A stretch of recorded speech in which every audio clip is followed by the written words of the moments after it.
Wet loose કરવામાં બહુ try કરવો પડે યાર. અને ગુજરાતી માં છે ને તમને વેટ લૂઝ કરવા જ ના દે, ખવડાય જ કરે. હું ડાયટિશિયન જોડે ગયો, એને ડાયટ આલ્યું, એને કીધું સ્પ્રાઉટ આઉટ ખાઓ. એક દિવસ હું સ્પ્રાઉટ લઈને બેઠો તો, મારી મમ્મી થોડી વાર રહીને આવી, એની અંદર ભુજિયા નાખી દીધા. મેં કીધું આ કેમ નાખ્યું? તો કે કંઈક થોડું ચટપટું તો હોવું જોઈએ ને. મેં કીધું ચટપટું નીકળી રહ્યું છે,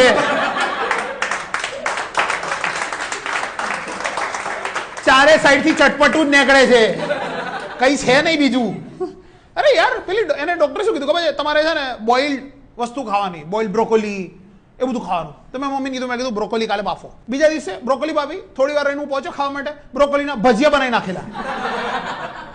મેં કીધું આ કેમ ભજીયા કેમ બના? તો કે અલા પેલું બાફેલું ફીકું ફીકું લાગતું હતું. અને પાછું ડોક્ટરે શું કીધેલું ખબર છે? ડોક્ટર છે ને આજકાલના ડોક્ટર પેલું કે તમારે ફોટો પાડીને મોકલવાનો. મેં મારી ડાયટિશિયનને બ્રોકોલીના ભજીયાનો ફોટો મોકલ્યો. એને ફોટો મોકલ્યો ને 2 મિનિટ રહીને એનો રિપ્લાય આવ્યો, પ્લીઝ શેર રેસીપી.